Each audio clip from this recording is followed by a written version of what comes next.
Everybody wants to know how he's doing in social media, and there's you have to say what you can't, what you don't measure, you can't manage.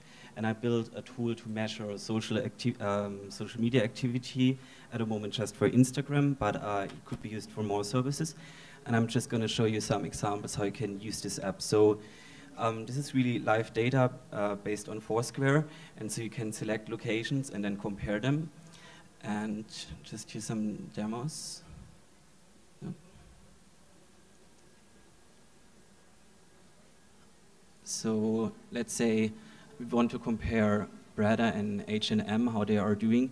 And so we see here that Breda has less check-ins than H&M, but H&M isn't doing well in engaging their people to share pictures. And then we can take a look, why is this? So H&M is just, their store is maybe boring or not good to take pictures. So their hall is very big and they have a lot of items, but that's bad to take pictures of. But if we take a look at Prada, you will see that they have very good shop windows, and people like to take pictures of those windows. So, yeah, and so you can use this tool for, many different reasons. So you could be a fashion magazine and want to do research. You could have a shop and then want to compare your shops. You can compare your shop downtown, uptown. And you could, if we aggregate this data worldwide, you can make worldwide comparisons. And also you can measure the effect of your campaigns on your local stores or on your nationwide stores. And you. That's it.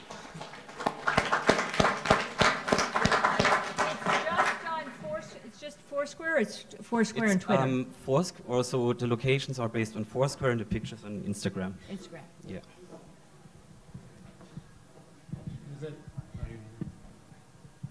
I think this is really amazing, actually.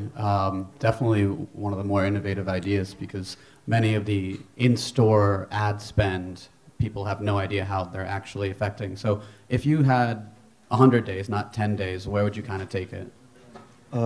Yeah, I would like to integrate Pinterest, or then also maybe add a system to evaluate or to how do you say, to mark pictures as bad or good or interesting for the brand. Yeah, and then just collect more and more and more data.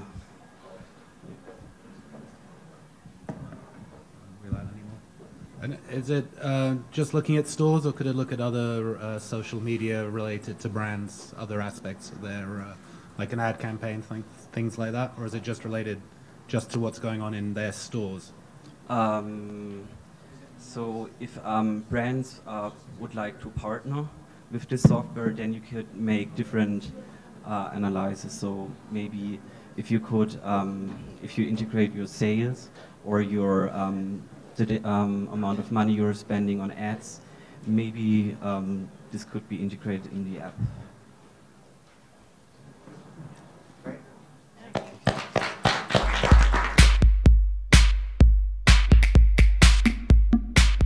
Okay, so 1 month ago, India's largest fashion retailer approached me with a problem that they've been trying to solve, and it's costing them millions of dollars in lost revenue each year. The problem is the coordination inefficiency, the time delays, and the costs in sourcing in rural parts of their country, in remote parts of India. US fashion designers face the same problem, like Rachel Roy that visited us yesterday, when they try and procure designs in remote parts in the emerging markets, and we think we have a solution. Swatch It is an innovative B2B peer-to-peer platform connecting global designers with emerging market artisans and overseas producers through a very simple and elegant web and mobile-based platform in real time, which we're going to demonstrate for you right now. So Swatch It is an app for designers and makers that really simplifies communication in production and the design process. And we're doing this by focusing on 3 things: an image, a question, and a yes or no response. So let me give you an example. Yesterday we saw designer Rachel Roy. So say she wanted to put gold sequins on next season's dress, right? So she would take an image and say, do you have this shade of gold sequins? And she would send this swatch over to her artisan. And her artisan would review this swatch and respond with a yes or no with a simple swipe. In addition, her artisan can also upload an image of her own and send that over to Rachel and say, hey, is this what you mean?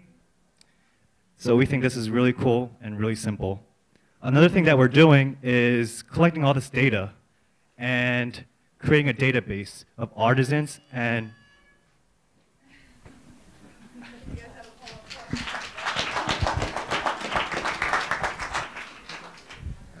how do you select the artisans?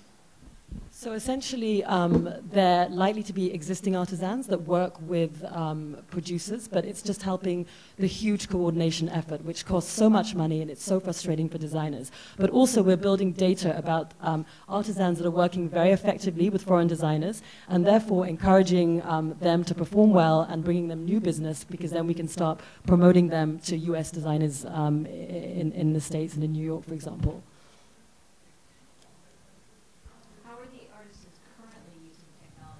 Solve those sorts of problems, or are they not? So, in fact, I was in India last month with this retailer. They're not using it at all. It's very much driven by human capital. It's driven by intermediaries going to the rural villages, traveling for days on end, and sourcing and procuring these goods. And there's a huge amount of social impact as well, because you're really helping get to the artisans who are actually doing the work and not the intermediaries that are currently taking a lot of the profits as well. Yeah, so it's really great.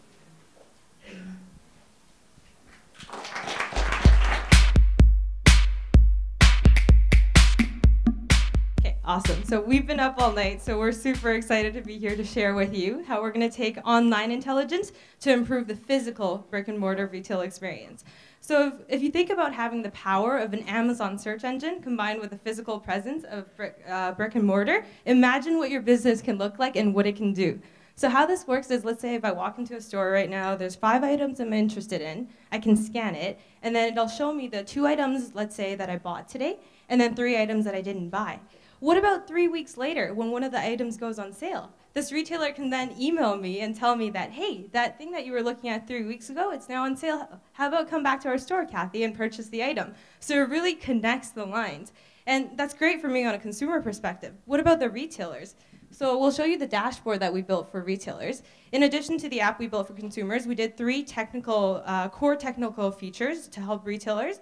The first of which you'll see is over here, potential versus actual sales. So for far too long, we think everybody keeps looking at what your sales are, what your sales are. What about what your sales could be? So we built in a calculation to tell you, based on the number of people that picked up the items, tried the items, and then put them back, what can you do better to help capture these consumers, close the gap? And the second component, if you look down, we built a map, so this is using the Foursquare API, to tell you where your sales are coming from. So you know exactly where to target your marketing efforts, your discount efforts, whatever it is you need to do to reach your consumers. Finally, the third piece, this is the coolest part, and we're so excited about it. It's a consumer sentiment algorithm that we built that analyzes everything that's being said about your brand. So I love this shirt, I don't really like it. It scores every comment on a positive or a negative, and then it gives you a word graph, and it also suggests other topics. So our idea is that what sales looks like is if I walk into your store 3 times right now, I'm 3 different data points. We want to take those data points and we want to draw a line to create a long-term relationship with our customers.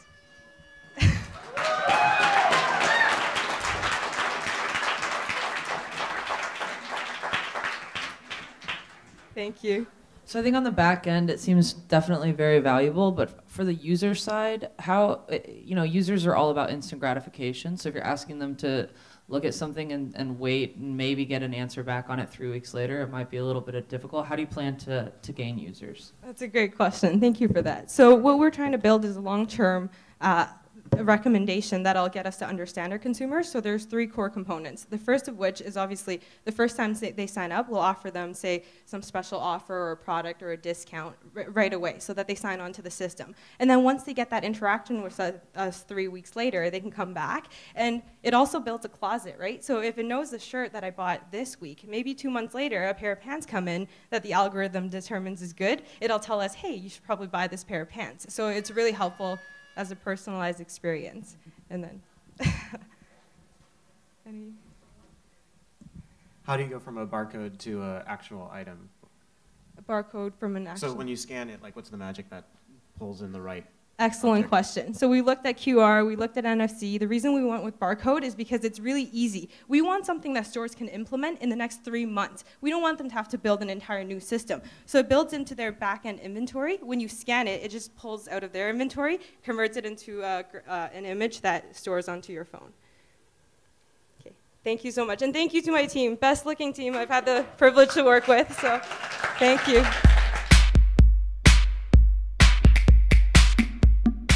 So Avant-Garde gets the perfect product in front of each of your customers using advanced visualization to understand product data and social media so that we know exactly what your customer wants right now. So we've learned there are 3 truths in the fashion industry.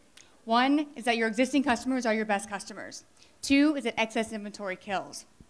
And 3, that the holy grail for all retailers and brands is getting the perfect product in front of the perfect customer at the perfect time.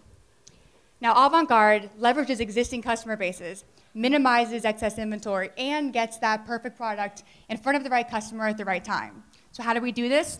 By performing real-time advanced visual analysis of user-level social media data to understand what each customer wants right now. So let's say Derek Lamb wants to push an inventory of this yellow dress to 1,000 email users. Now, it doesn't matter if this is current collection or items that didn't sell from a previous collection. The bottom line is that excess inventory kills fashion brands, and Derek Lamb knows this. He needs to get this product in front of those of his customers who are most likely to buy it right now.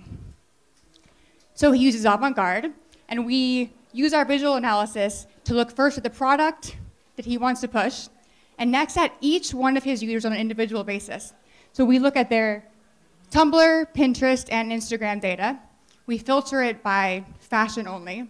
And then we apply a proprietary algorithm that tells us which 100 users are most likely to order this yellow dress right now. So you can see an example of one of the users here. So now, with the push of a button, Derek Lamb can send a perfectly targeted SendGrid email to each one of those 1,000 users. Now, this platform is live and fully functional, so if any of you want to be analyzed after the pitch, you can come see us. Now, this also works perfectly well for accessories and general things. And the users are signing up to use this, or are you mining everyone who's on those social media networks? So our users are actually the marketers from the brands or the retailers. So they plug in their existing databases of users, and so they will have or will have to get the social media data, which is not a terrible inconvenience. And from the people that we talked to in the industry, they were willing to do some promotions to get that data because the visual analysis and actually knowing what customers are looking at right now is so valuable to them. How much of the data that you're collecting is really representative of all of the data that users usually indicate? So the real question is social data enough to determine that someone might be interested in a yellow dress? Sure. On an aggregate level, I'd say no. On a user level, what we expect is this to be layered on top of other data that they're getting. So right now, they're using past shopping behavior as their main predictor. So we know they've gotten a bump in conversions from using that, but then it levels off because there's a limit to what your past behavior is telling you. So this actually layers right on top of that. So you know some of your shopping behavior from the customers in the past, and now you know what they're actually interested in real time right now, what they're pinning, what they're putting on Instagram, and what's really on the top of their minds.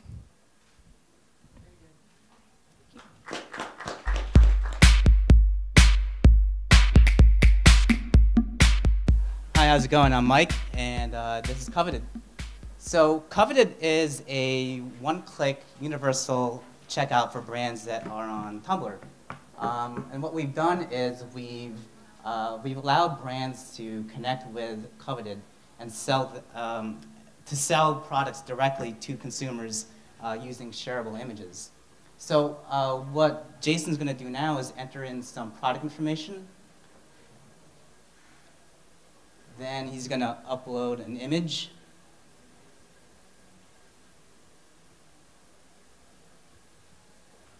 He can actually retouch these images using the Aviary plugin. After he's done, he publishes this, and it goes to his Tumblr, where it can be reblogged or purchased immediately. This is live. Incidentally, we actually have a paying customer right now, which is Gray Ant, who graduated from the inaugural CFDA incubator program. So if you go to grayant.tumblr.com right now, you can purchase this. And since Jason loves Miley Cyrus so much, he's going to spend $245.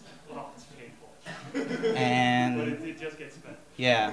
So this is really live. So you can actually go to Grant's Tumblr right now and purchase it. So yeah, that's Tumblr. Thanks. 30 seconds on the clock still, so we'll have one more question. Yeah. Do you do the checkout native throughout the whole site? Like if I'm on your Tumblr account? It gets published to Tumblr, and then the link through the image gets you get sent to Coveted, Okay. to complete the purchase. And the nice thing is that once you've signed in with Coveted, it's one-click checkout for any brand that is there. And as the image gets reblogged around Tumblr, the end link is always Coveted. So at that point, you're able to buy it. The image that gets spread around always ends up being a Coveted link. You're not controlling the themes, are you, of the Tumblr page? Nope. It's just, all it is you add your product, post the image. I should also add that we're using the SendGrid API to send confirmation messages. Yeah. All right, so now that I'm representing Team Tumblr here, awesome job, guys. I'd just like to encourage you, because there's so many amazing creators. I think we have more than 93 million blogs right now on the platform. I think this could be used way beyond fashion as well. There's so many photographers and creators. Yeah, and I think it's very cool because we have a lot of photographers that are trying to sell their work, and a lot of independent artists and collage makers. Ian is actually setting it up on his Tumblr right now for some of the art that he sells. Yeah. So, it's already finding use for him.